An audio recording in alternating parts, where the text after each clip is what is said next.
Simplified Speech Episode 161. Do you practice self-care? Cassie, maybe we'll start by talking about what we think self-care is. What is our personal definition of this term? And I will ask you to go first. Could you let us know what pops into your mind when you think of self-care? First, I think of why we might need self-care. There's a lot of day-to-day stressors in our life. Work, maybe kids, traffic, commute, and it starts to take a toll on your body and your mind. So self-care is something that you do in order to relax, unwind, and just feel better. Nice, great definition. Yes, I think self-care is about putting yourself first and making yourself a priority. So, like you said, in life there are so many stressors like work, going to the office, taking care of your children, maybe family responsibilities with your extended family, maybe getting stuck in a traffic jam. Like you mentioned, you could go on and on and on. The list of things that cause us stress in life is endless, and those can wear us down. Those can make us feel tired and make us feel terrible. And so self-care is all about making those things that stress us out and drain us of our energy and make us feel bad. Putting those aside and making ourselves the priority in life. So taking care of ourselves first as opposed to putting somebody else or something else ahead of yourself. So taking care of ourselves first as opposed to putting somebody else or something else ahead of yourself. As opposed to putting somebody else or something else ahead of yourself. Exactly, and Andrew, we should also mention that there are so many different types of self-care, not just activities, but ways that you can relax, right? Just how the stressors in our life are various, so are the ways that we can heal ourselves. We can heal ourselves through some sort of physical self-care, mental self-care, spiritual self-care. The list could go on and on.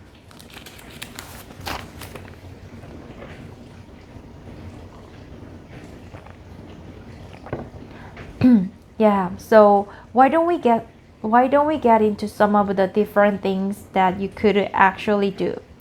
Like you just mentioned, mental self-care, spiritual self-care, physical self-care. But I'm wondering what you think of all of those categories, Cassie. Like for me, why don't we start with mental self-care? I think that is one that's really important, right? It's important that people take care of their mental health. For me, the first thing that pops into my mind is meditation. The first thing that pops into my mind is meditation, or maybe relaxing, doing some kind of relaxation process or meditation practice. What about you, Cassie? Is that what you think of first as well? I think of that for others. I never meditate. I think it's really good though. I should start. For me, I like to think a lot, maybe before bed or when I wake up in the morning, what went well throughout the day, what could be improved, or what am I hoping for in the future. That could be stressful for some people too. But for me, it organizes my thoughts. Yeah, that's almost a kind of meditation. There's lots of different meditation practices out there, and and I'm by no means an expert. So I'm by no means an expert. I'm by no means.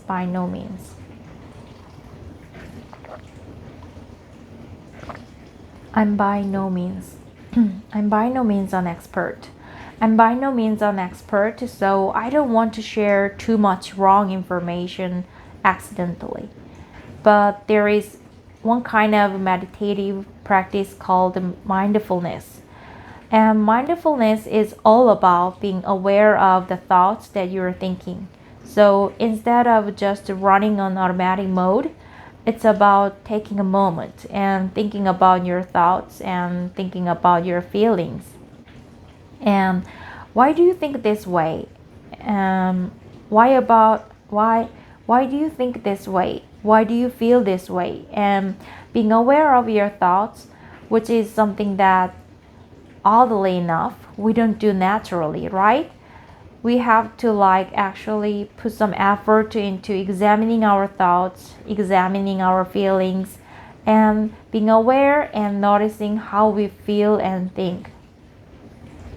And I think that sort of sounds like a form of mindfulness to me.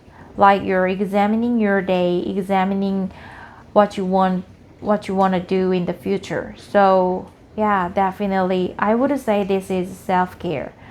Self-care, and maybe we could even say it's a form of mindfulness. But like I said, I'm not an expert about that topic. Yeah, I think one more thing that people do for mental self-care is journaling. My sister is a big journaler and she does it for both happy events that she wants to keep those memories up so she doesn't lose them, but also for sad events or things that anger her. When she writes them down in journal, it's almost like she's letting those memories go and they're being flushed into the pages instead of trapped in her mind and in her heart. Yeah, have you ever tried doing any journaling like that before?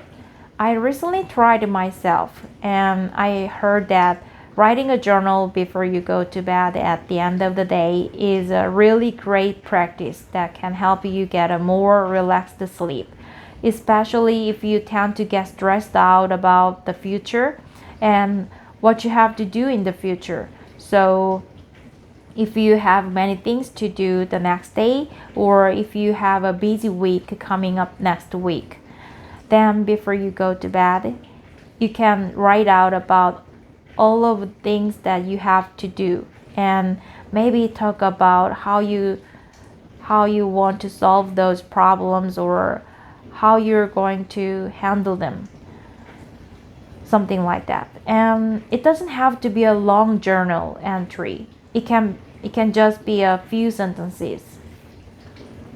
I heard it from a friend that this is a really great thing to do before you go to bed so that you kind of release it from your mind. And then when you go to bed, bed when you go to bed, your mind is not ruminating on it. And that means thinking about it again and again and again. So you're not thinking about it again and again and again as you try to sleep, which is something that I personally have a problem with. I will go to bed and I will think about all the little things that I have to do the next day. And how am I gonna do this? How am I gonna do that? How am I gonna schedule my day? And so I thought this practice could be really great for me. So I gave it a shot and it seemed to work okay. But then I felt like I was too busy in my day to squeeze it in at the end of the day. So I only did it for like 3 days. I only did it for like 3 days. I only did it. I only did it. I only did it for like 3 days and then I kind of fell out of the practice. Unfortunately, it seems like it's a good thing to do, but I had a hard time fitting it into my schedule. Yeah, I don't do it nowadays either, but I think it really helped me when I was young. upper elementary school, middle school, high school. At that age, you have a lot of emotions, and they're strong emotions. And I remember getting so angry over things that I wouldn't even think about now as an adult. But writing in a journal really helped me to just release that anger. Yeah, absolutely. Teenage angst, right? Cassie, I was speaking just about sleep a moment ago, and we should talk about sleep because I think that is a big form of self care. Actually, it's sleep. And in fact, this morning, my wife had to wake up extra early. Extra early. She had a special appointment this morning, so she had to wake up extra early. And as a result, I woke up as well. I woke up as well. I'm a very, very light sleeper, and if she just makes like a slight little rustle or noise in the bedroom, then I wake up. If she just makes a slight little rustle, make a rustle. If she just make a rustle or a noise in the bedroom, then I wake up. And also our dog woke up when my wife was up this morning. So the whole family was up extra early today. And I got up and took the dog for a walk, and I came home. It was still early in the morning. So it was still early in the mornings. Now some days I would just say, okay, I'm up. Whatever, let's get the day started. In fact, that would be my normal kind of default mode. That's what I usually do. But today, I was feeling especially tired. And I had a kind of a flexible morning schedule where I didn't really have to do anything at a certain time in the morning. So I just went back to bed. That was like my form of self-care. Those are the best days, right? I knew that we were recording this episode about self-care today as well, so I thought I should take care of myself. I should, get some sleep, get some rest, and feel rested up. And I think, in fact, that is one of the best ways that we can take care of ourselves is getting enough sleep. And it just doesn't make sense to push myself and grind out a bunch of work or do something like that if I'm tired. I might as well invest in a couple extra hours of sleep, feeling good, and then I can just be more productive, more effective in my daily life. So I practiced some self-care this morning, and I slept for an extra 2 hours. It was awesome. Yeah, I feel the same way. I love those naps that you just kind of have pop up out of nowhere, and you kind of feel like you have this happy present, It's not a physical present, but you go, wow, I have free time. I can just use it the way I want to. Another thing with the sleep these days that I've noticed is I've really started going to bed earlier, and it has improved my energy and my mental state so much. It's not necessarily a self-care that you'd think about because it's just a daily routine kind of schedule, but that extra hour of sleep, going to bed an hour earlier than you normally would is so beneficial.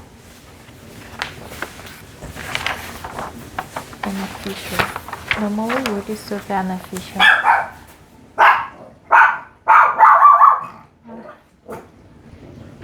Yeah, in fact, I'm gonna say it, Cassie, and maybe you will disagree or agree. Maybe you will disagree or agree. Maybe you will disagree or agree. But I will say, I will go out on a limb here. And I will go out on a limb here and say, sleep is the best thing you can do for your self-care. Because, like, if we're talking about meditation or something, of course this is good. And of course, I think this is something that people should do if they are interested in it. It will be helpful for your life. And I've noticed in the past, when I've done it, it's been helpful for me. But you don't notice a result immediately. It's not a tangible result. In fact, sometimes you have to practice for years and years and years. And it could be like learning a language almost. Like, although you're making progress or you're moving forward, you don't always notice it and you don't always feel it. However, with sleep, it's like if you're tired and then you sleep and you get a good sleep, you wake up and you feel better. I can't speak for everyone, but at least for me, every time I go to sleep and I wake up, I feel better. If I get a good sleep, right? It almost always improves my mood. It always improves my outlook and my ability to focus and to work and function well.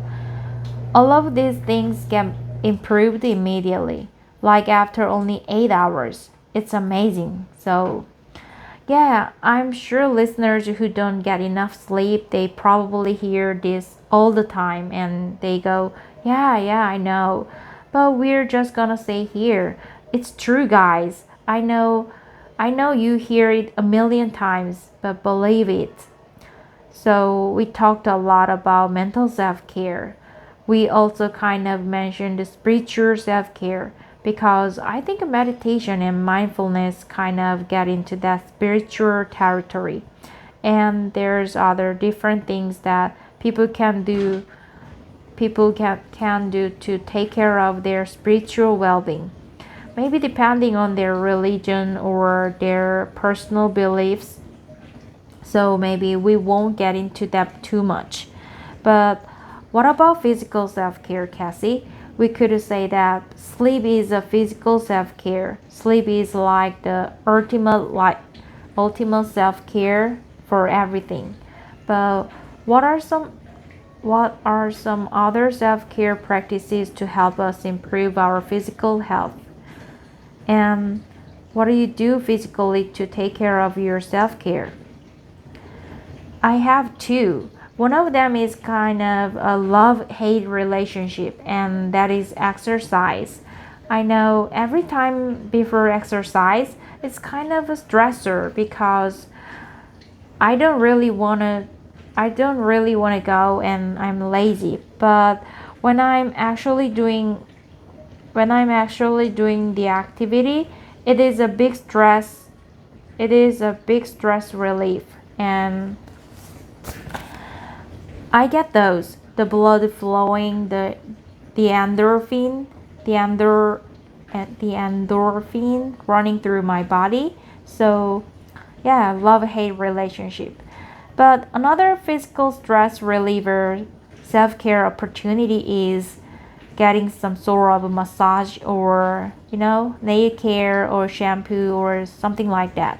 It's really popular here in Thailand to get some sort of a body self-care, and I have been taking full advantage of that while I've been living here.